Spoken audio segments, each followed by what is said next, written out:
Hello, আমার আরেকটা mini ব্লগে সবাইকে স্বাগত। এটা আমার রৌদ্রতপ্ত দুপুরের একটা সাদামাটা রান্না। আমার আজকের রান্নার মেনুতে আছে মাছের মাথা দিয়ে ডাল, দেশি শাক, পেঁপে ও চিংড়ি মাছ, গাজর ও বাঁধাকপি ভাজি। আমি প্রথমে শাক রান্না করব। বাঙালি ঘরের খুব সাধারণ অথচ স্বাস্থ্যকর ও তৃপ্তিদায়ক এক খাবার। আমি কড়াইয়ে তেল দিয়ে রসুনগুলো ভেজে নেব। এরপর লবণ ও হলুদ মাখিয়ে চিংড়ি মাছগুলো ভালো করে ভেজে নেব। শাক আর চিংড়ি খুব সাদামাটা দুইটা উপকরণ, কিন্তু একসঙ্গে হলেই এদের স্বাদ যেন একেবারে অন্যরকম। ভাজা চিংড়ির ভিতর এরপর আমি এক এক করে শাকগুলো দিয়ে দেব। শাকগুলো দেওয়া শেষে এর ভিতর পরিমাণ মতো লবণ ও হলুদ দিয়ে হালকা নেড়েচেড়ে শাকের ভিতর আমি জল দিয়ে দেব।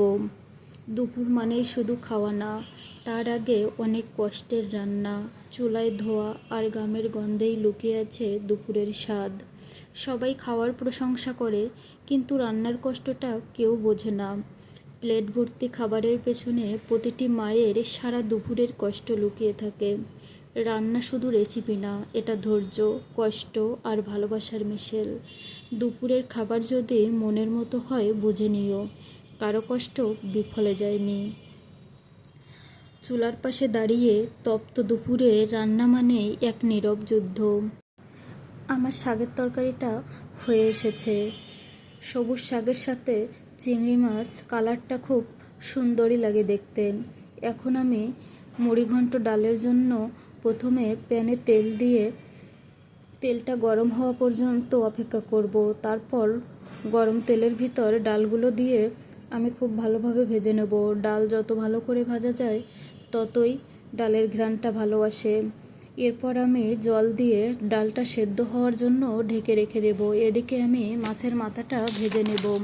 মাছের মাথা ভাজা শেষে এর ভিতর আমি পেঁয়াজ ও শুকনো মরিচ দিয়ে দিয়েছি। মাছে ভাতে বাঙালি, এই কথাটার মানে বোঝা যায় তখনই যখন গরম ভাতে ঢেলে দেই 1 চামচ মুড়িঘণ্ট ডাল। না আছে দামি মশলা, না আছে জাঁকজমক, তবু এই স্বাদের সামনে সব হোটেল ফিকে মনে হয়।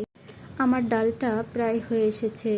এখন এর ভিতর আমি ভেজে রাখা জিরার গুঁড়া ও কিছুটা গরম মশলা দিয়ে ডালটা নামিয়ে নেব।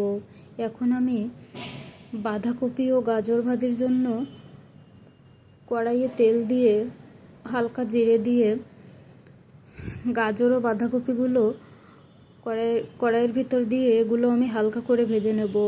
আমার ভাজিটা প্রায় হয়ে এসেছে। আমার আজকের ভিডিওটা এই পর্যন্তই। সবাই খুব ভালো থাকবেন।